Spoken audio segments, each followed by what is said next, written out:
the title on the screen. You know, I kind of worry when we want to hear about cemeteries. Because some of us are getting up there where we do worry about cemeteries. So without further ado, I'd like to introduce our speaker, Mark Masick. And Mark is an authority on cemeteries. He's also been a reporter and editor and a number of other things. Mark, it's Thanks very much.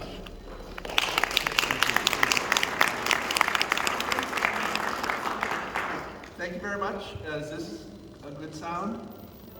Yes. Okay.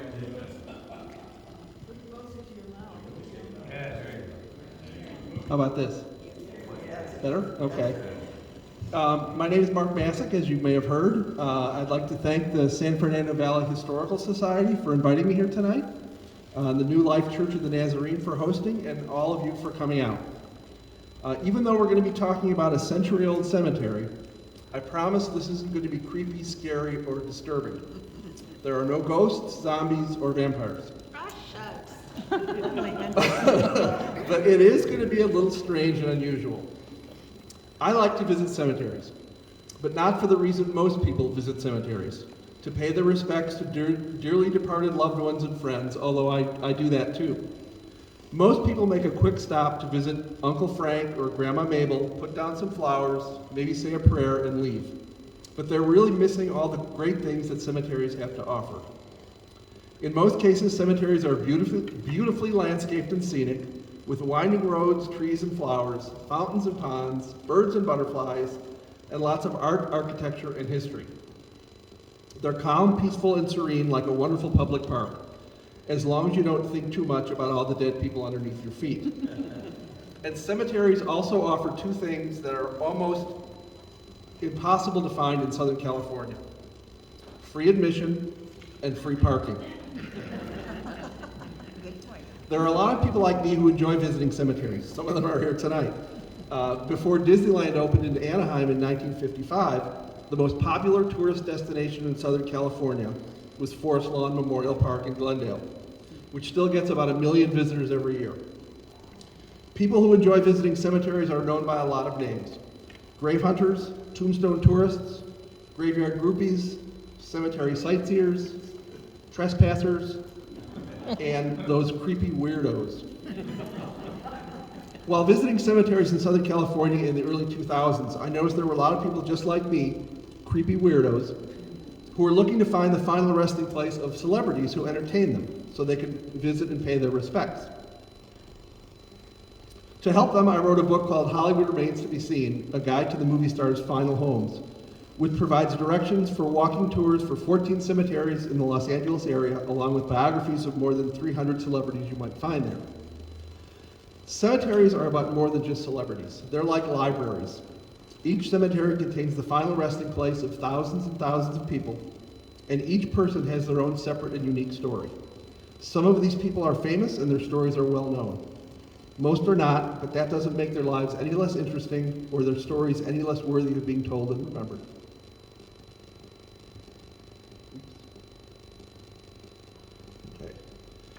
In the case of Valhalla Memorial Park in Burbank, in addition to the stories of the people buried there, the cemetery itself has a fascinating, colorful, and bizarre history filled with fraud, con men, and corruption, lawsuits and court cases, a world-renowned evangelist, a few plane crashes, a suicide, and a fake pardon from President Calvin Coolidge. And that was just in the first 15 years. If someone isn't developing this into a TV miniseries, they're missing a great opportunity. And before I continue, is there anyone here who has friends or family or loved ones buried at Valhalla? Okay. Are there any managers or employees from the cemetery? Are there any lawyers from the cemetery? The reason I ask is because most of what I'm going to describe to you happened nearly 100 years ago. And Valhalla has been bought and sold several times since then. What happened in the early days should have absolutely no reflection on the current operations or management of the cemetery. Those issues were all addressed and settled many decades ago. So it's a safe place to visit now. None of this stuff is still going on. The city of Burbank was still relatively rural and agricultural in the early 1920s when two young men from Los Angeles, John Rothery Osborne and Clifton Clyde Fitzpatrick, purchased a 63-acre ranch and peach orchard near Victory and Cahuenga Boulevards at the western edge of the city. The price was $65,000, about $1.2 million today, and they planned to use the land to create a cemetery.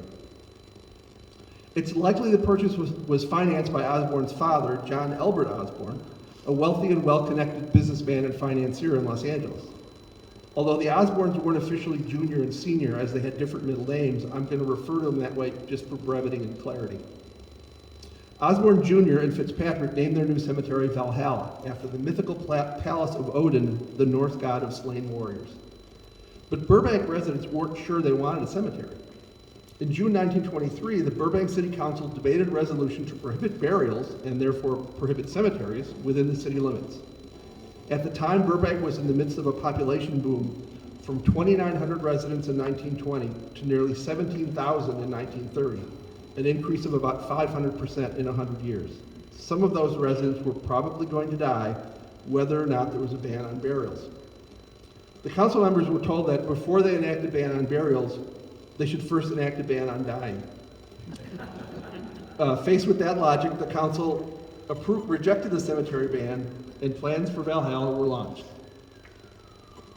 To pay for the cemetery development, the newly formed Osborne Fitzpatrick Finance Company and their sales staff quickly started selling plots at the undeveloped property, and almost immediately they got into trouble. Osborne Jr. and Fitzpatrick claimed to have extensive backgrounds and successes in the development, management, and operation of cemeteries. In fact, neither of them had any cemetery experience at all. Osborne Jr.'s previous jobs included working as a chauffeur, a farmer, a car salesman, and a switchman for the Santa Fe Railroad. Fitzpatrick was an accountant. But you can imagine a wealthy, successful father wanting to set up his son in business. The kid's 32, married, doesn't really have any direction in life, jumping from job to job. Give him something to do with one of his friends. And how hard can it be to run a cemetery? People are always dying, so there's a guaranteed flow of new customers. Just buy the land, dig the hole, and cash the checks. Just don't get greedy.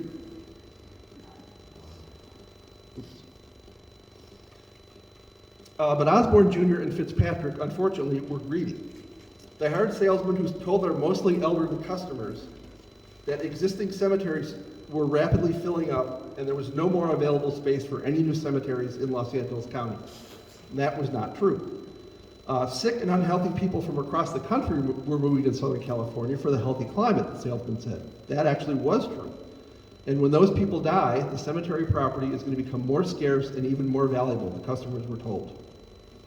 The salesman told customers they needed to make immediate burial plans for themselves and their loved ones, or they would all end up buried in a mass, unmarked grave. And that absolutely was not true. Plots at Valhalla were sold from $150 to $2,500 each, which is about $2,700 to nearly $50,000 today.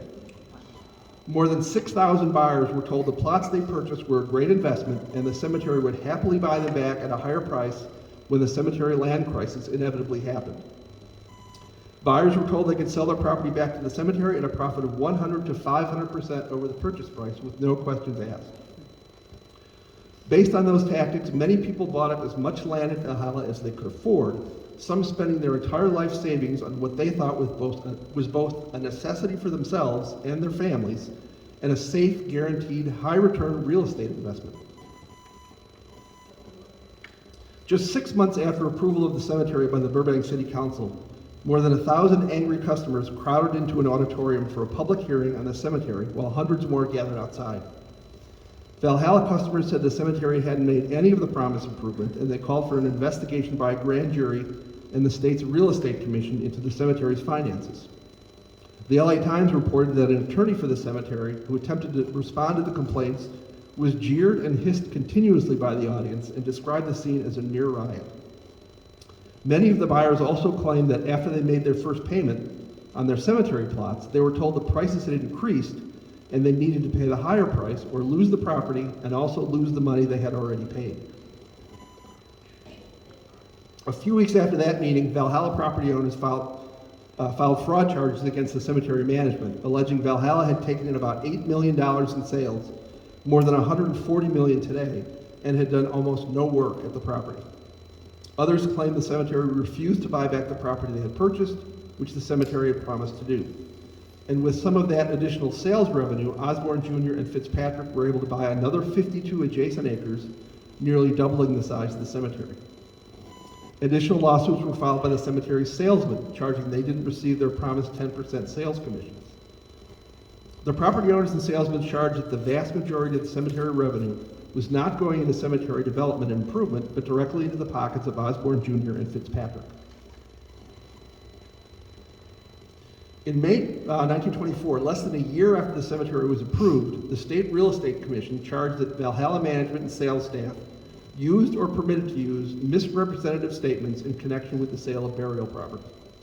4 of the sales managers had their real estate licenses suspended, while Osborne Jr. and Fitzpatrick and another sales manager had no action taken against them because they didn't have real estate licenses. In addition to the investigation by the State Real Estate Commission, investigations were also opened by the U.S. Postal Service, the U.S. District Court, the State Labor Department, and the LA County District Attorney's Office. The complaints also charged that Valhalla had regularly sold the same plots more than once, with some single plots sold to as many as 16 different buyers, who were all making payments at the same time. At the same time as the front page of the newspaper contained articles about suspected fraud, the inside pages continued to promote the cemetery and the construction of the new memorial rotunda. The new rotunda would be built with the finest materials that can be obtained, the cemetery said, and making it one of the finest structures of its kind in the West. And we'll talk a little bit more later about the memorial rotunda, which has become kind of the symbol of the cemetery. In December 1924, Osborne Jr., Fitzpatrick, and sales manager Fred Waterman were arrested and charged by the federal grand jury with using the U.S. mail and fraud scheme. Another sales manager, Charles Vaughn, was arrested the next day on the same charges. While Osborne Jr., Fitzpatrick, and the 2 sales managers were out on bail and awaiting trial, Valhalla continued its promotions, an operatic performance to dedicate the new memorial rotunda in February 1925. The 75-foot-high memorial rotunda was designed by architect Kenneth McDonald Jr. with assistance from sculptor Federico Giorgi, and was built as the cemetery entrance on the western edge of the property on Valhalla Drive, just west of Hollywood Way, at a cost of $140,000, which is about $2.5 million today. A month later, in March 1925, Valhalla announced plans for a new fountain, described it as being one of the largest of its kind in the United States, 30 feet high, 160 feet wide, with 60 water jets, stocked with rare fish, and with lighting visible for 5 miles in all directions. Meanwhile, back in court, the trial of Osborne Jr., Fitzpatrick, and 3 other Valhalla employees was set to begin in June 1925. Since they were charged with using the U.S. mail in a fraud scheme, a federal offense, the case was heard in U.S. federal court.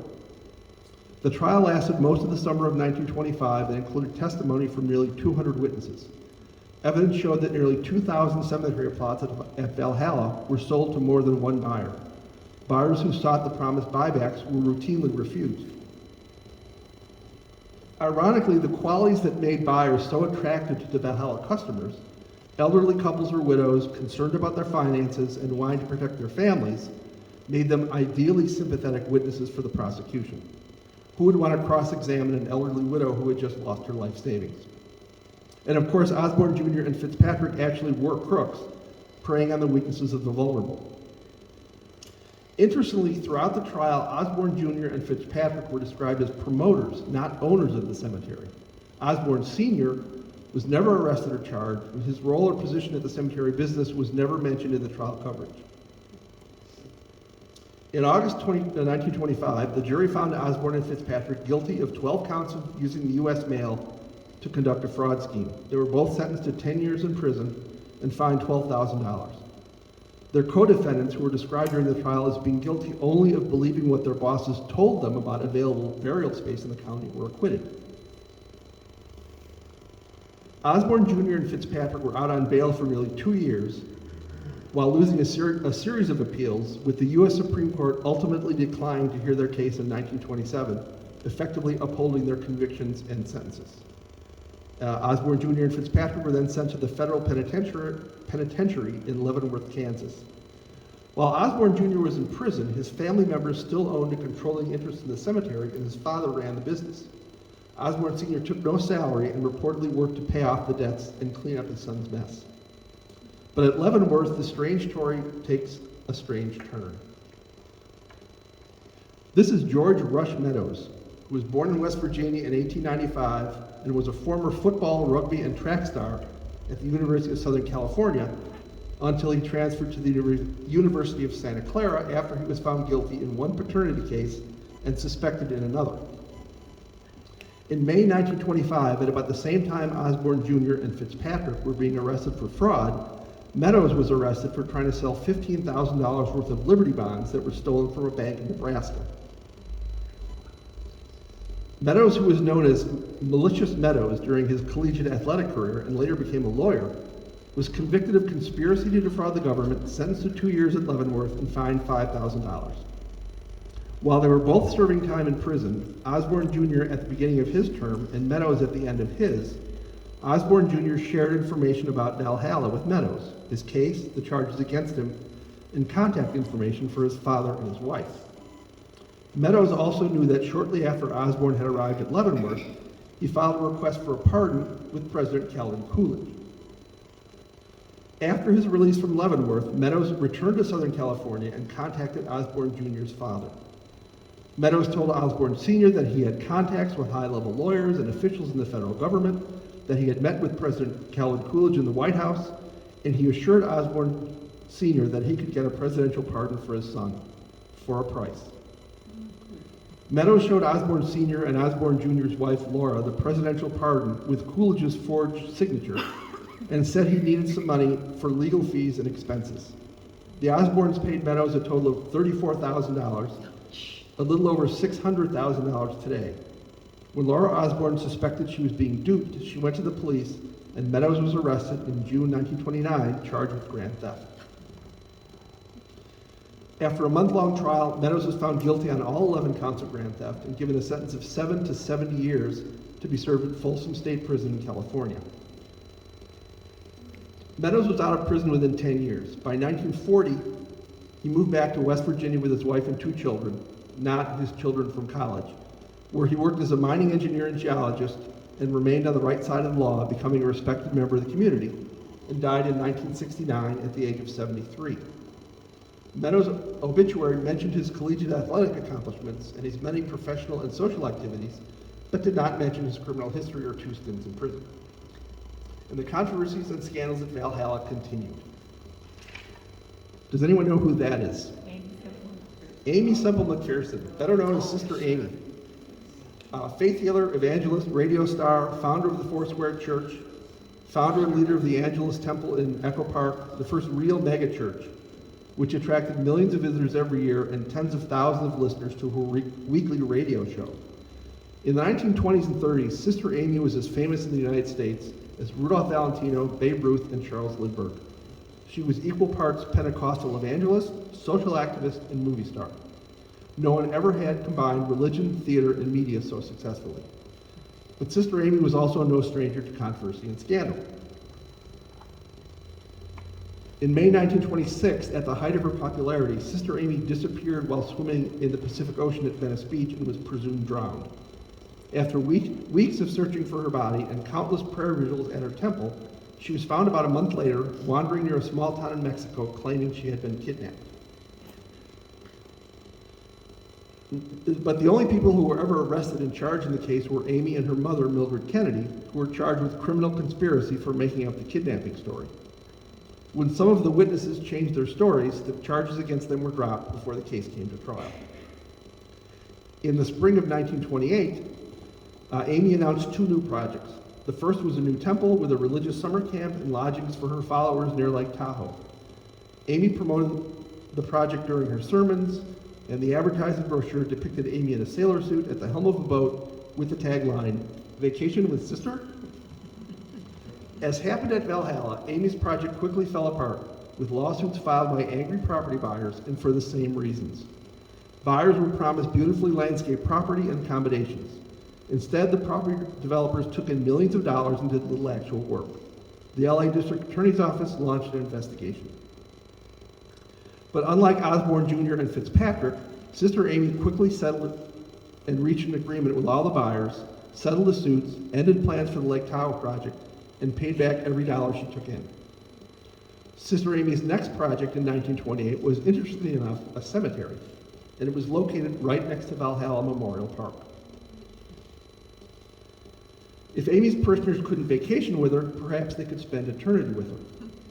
Amy purchased a 14-acre parcel at the northern edge of Valhalla, which she named Blessed Hope Memorial Park. The new cemetery would include a chapel, which would be a smaller version of her Angelus temple. And of course, Sister Amy would be buried there. When my time comes to fall asleep, she said, I do not want to be taken to a dark, solemn, gloomy cemetery where the atmosphere is a pall on life. The plans were that Sister Amy would have a magnificent crypt built for her and her family at the center of the Blessed Hope property. There were about 2,500 lots available for members of her congregation, with prices ranging from $40 to $250, depending on how close they were to Sister Amy's crypt. And when the time came, Sister Amy would be lifted up to heaven along with all her followers, likely in order of how much they paid for their cemetery plots. The slogan of her cemetery was, Rise Up with Sister Amy. As with the owners of Valhalla 5 years earlier, and as with Sister Amy's Lake Tahoe project, there were complaints from the start from buyers that Sister Amy was taking in money but not making any of the promised improvements. There were lawsuits and bankruptcy proceedings, and Blessed Hope Memorial Park was eventually taken over by a new corporation in 1941 and renamed Restland Memorial Park.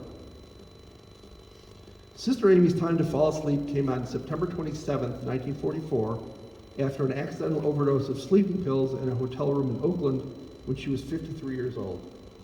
When she died, it was front-page news across the country, sharing space with news about World War II. As per Sister Amy's wishes, a magnificent crypt was built for her, her family, and her church's followers, but not at Valhalla. She's buried at Forest Lawn Memorial Park in Glendale. So let's go back to 1930. Valhalla has been open for about 7 years. Osborne Jr., Fitzpatrick, and Meadows are all in prison. Sister Amy is out of the cemetery business. Osborne Sr. is running the cemetery operations at Valhalla, trying to make good with the unhappy property owners. Is this the end of the scandal and controversy at Valhalla? I've got another 20 minutes, so no. Osborne Jr. and Fitzpatrick were paroled on December 30th after serving a little more than 3 years of their 10-year sentence. Since Osborne's family still ran the cemetery, they both returned there to work, despite their fraud convictions. But after that, both Osborne and Fitzpatrick seemed to disappear, and perhaps that was intentional. Osborne Jr. died on February 4th, 1976 in Los Angeles at the age of 84, and Fitzpatrick died on May 15th, 1977 in San Diego at the age of 93. Neither is buried in Valhalla. But that wasn't the case with Osborne Sr. In the late 1920s, during their son's fraud trial, Osborne Sr.'s wife, Edith, filed for divorce. By the early 1930s, both of them had remarried. Osborne Sr. married Elizabeth Morrison in 1931, and in 1932, Edith married Dale Clinton Boyce, a widowed, one-armed building contractor and former Washington State lumberman with 2 young daughters. Osborne Sr. and his new wife lived at a home at 4501 West Empire Avenue, just across the street from the cemetery. The property is now part of the airport near a hangar and the Hertz car rental parking lot. On September 10, 1935, 4 years into his second marriage, Osborne returned home in the afternoon after a business meeting. He sat in his car in the driveway on Empire Avenue for a few minutes, then picked up a .45 caliber revolver, held it against his chest, and pulled the trigger. He either flinched or had second thoughts. The first bullet went high and fractured his collarbone. He placed the gun against his chest and fired again. The second bullet struck his heart, killing him almost instantly. He was 67 years old. Osborne Sr. left no suicide note. His widow said he had no financial concerns or other worries. Investigators ruled his death a suicide, but his recently paroled son requested further investigation. There's no evidence that any additional investigation changed the ruling of suicide or further explained the reasons for his actions. Osborne Sr. is buried at Valhalla, but not in any particular place of honor or distinction. His simple marker identifies him as founder, president, developer of Valhalla Memorial Parks, although he did not claim any of those titles during his son's fraud trial. After Osborne Sr.'s death, his widow Elizabeth moved out of the house on Empire Avenue, remarried in 1946, and died in 1972 at the age of 86. She's buried at Forest Lawn in Glendale.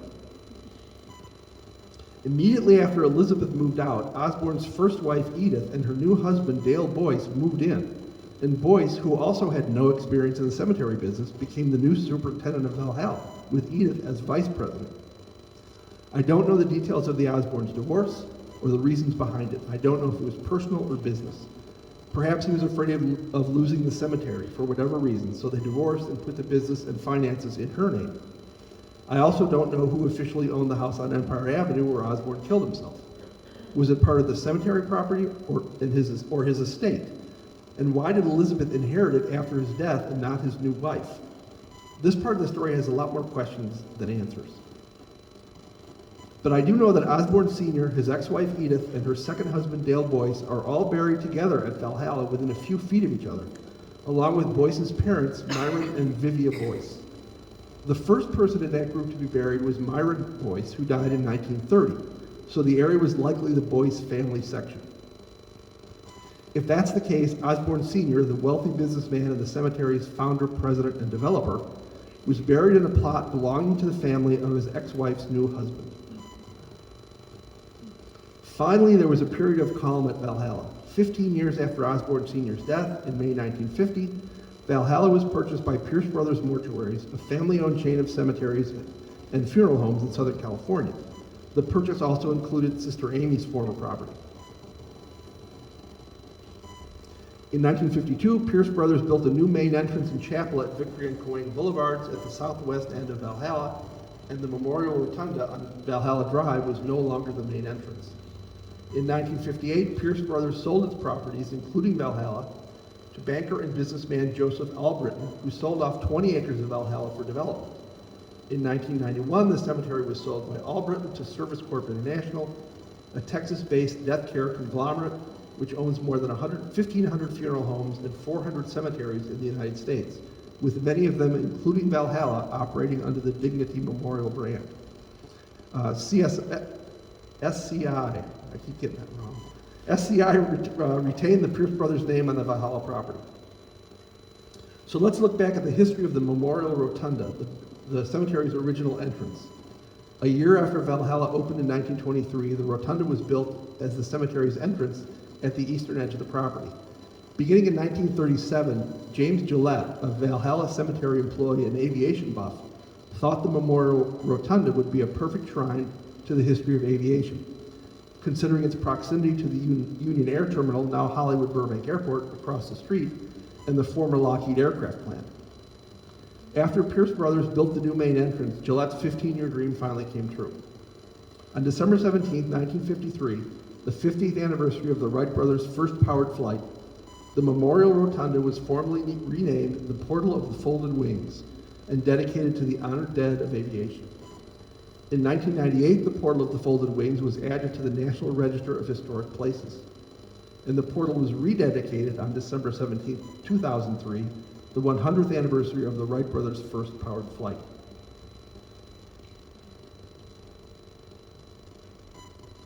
I think I got behind by a slide. Gillette and portal sculptor Federico Giorgi are both buried near the portal.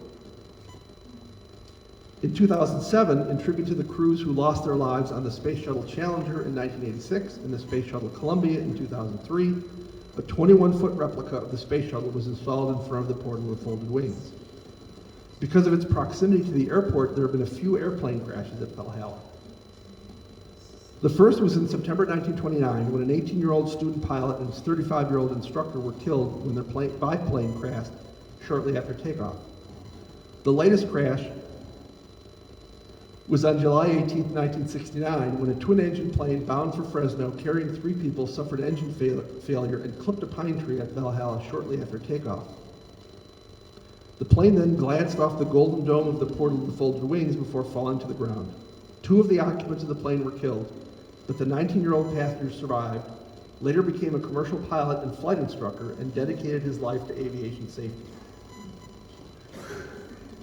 After its closure as the cemetery's main entrance, the Portal of the Folded Wings has become a burial spot for aviation pioneers, sometimes called the Arlington of the Air. The portal is currently the final resting place for about 30 people, including Bert Kiner, who built Amelia Earhart's first plane and invented the compound folding wing, Charles Taylor, who helped the Wright brothers build their first engine and flying machine, Walter Brookings, the Wright brothers' first student and later a flight instructor, James Floyd Smith, the inventor of the manually operated parachute, Hilda Florentina Smith, the first woman to fly out of the bean patch that later became Los Angeles International Airport, Ray Nabenshu, the father of aerial transportation, who built the first passenger dirigible in the U.S. and America's first dirigible pilot, and Carl B. Squire, test pilot aviator in France during World War I and co-founder and vice president of Lockheed Aircraft. The portal also houses the Burbank Aviation Museum. The interior walls of the portal feature cenotaphs, memorial markers for people buried elsewhere, from Amelia Earhart, Arctic explorer Rear Admiral Richard Byrd, and Colonel Billy Mitchell, the father of the U.S. Air Force, among others. The area around the portal is the final resting place for many professional pilots, former Lockheed and airline employees, weekend flyers, and scores of aviation enthusiasts. In keeping with the cemetery's aviation theme, Valhalla also has the Harriet Quimby Compass Rose Fountain, named in honor of the first female licensed pilot in the United States, who received her license on August 1st, 1911, less than 8 years after the Wright brothers made their first powered flight in 1903, and 12 years before Amelia Earhart got her pilot's license.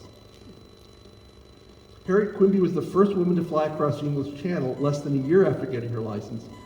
On April 16, 1912, she didn't receive the recognition she'd hoped for, since most newspapers were still full of coverage of the sinking of the Titanic the day before.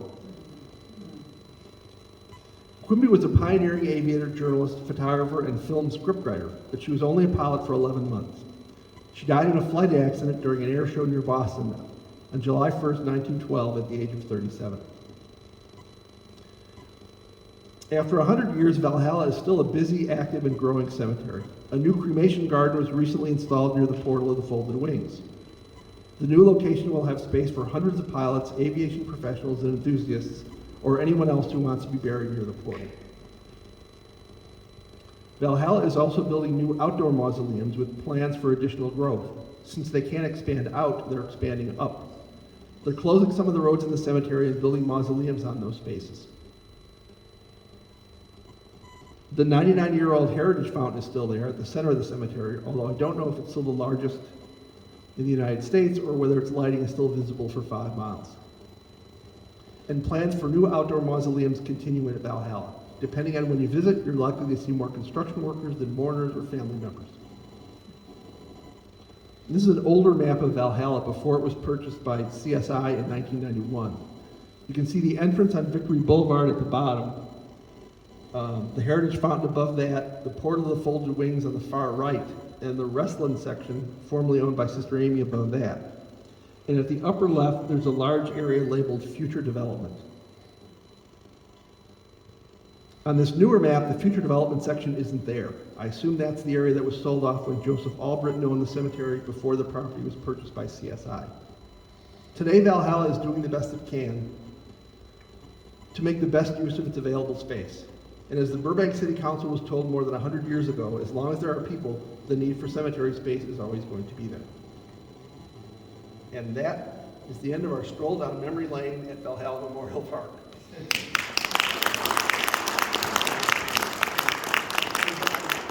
Does anyone have any questions, any comments, any observations, any wisecracks, any jokes?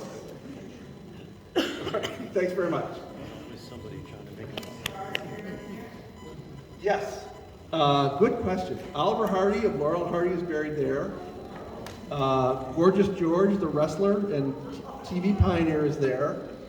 Curly Joe DeRita, who was one of the Three Stooges, he's the last of the Three Stooges, is buried there. Anita Corso, who played Miss Crump on the Andy Griffith Show, is buried there. Ken Weatherwax, who was Pugsley on the old Addams Family TV series, is there. Bea Benaderet, who was Kate Bradley on the Petticoat Junction, is buried there. Jonathan Hale, who played Mr. Dithers in the the Blondie movies, is there. Slapsy Maxie Rosenblum, who was a boxer and later an actor and a nightclub owner, is there. Mae Murray, who was a silent actress, is there. Gail Russell, who was an actress in westerns with John Wayne in the 50s and 60s, is there. So it's not as star-studded as Forest Lawn, for example, or Hollywood Forever, but there's still a few there. Thanks for the question. Yes? Did you know that that plaque that honors Amelia Earhart has the wrong dates on it, or date of birth? Yeah.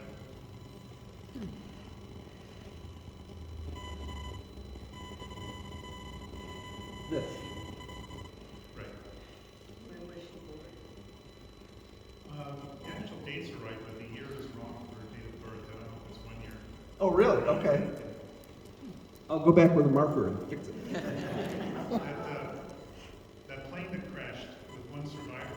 Yes. That was reenacted in a recent movie that came out a couple months ago called After Death. Really? Okay. It's about people that experience near-death experiences. He has become not just a pilot and aviation safety enthusiast, but he's become a minister and has written a couple of books. And there's also a plaque to him inside the port, just kind of based on his story and the influence he's had on people. Yeah. It's featured in this movie called After Death, and he talks about that experience. Okay. They showed loose footage of it. They do a reenactment of the crash. I hope not a really accurate reenactment. Okay, After Death. I'll check that out. Thank you. I'm learning more than I thought. Anybody else? Yes, sir. Could you go back one slide? Yeah, curious, the door there, what does it lead to? That's where they have the aviation museum. There's a door at each of the four corners. I've never been in there. They're only open for a couple hours on weekends. I think one of the doors has a spiral staircase that leads up to the dome because they have to have a light now on the dome because of the aircraft flying over. But I think one of those doors has what they call their aviation museum. I think they're also looking to move that to a larger facility. They sustained severe water damage. Oh, really? Okay. They were doing some kind of service to the shuttle, and so they had everything open, so I've never been in there. Oh. I wanted to go there my entire life. Yeah. So as they were not looking, I went in and I took pictures. But, Show us your pictures. but I called the number that they had on there to see if I could volunteer. And they had like 3 people left as part of the aviation museum. And then they had to move all their stuff out because Valhalla's now, I mean, the ceiling literally was caved in. Really? Oh, wow. Last time I was out there, it looked like the shuttle needed some work. I mean, it looked like it. Yes. They've got the Challenger on one side and the, help me out, Columbia. the Columbia. On the other side, they have plaques for the crew, they have the patch for the missions. Pretty impressive. Anyone else? Okay, thank you very much.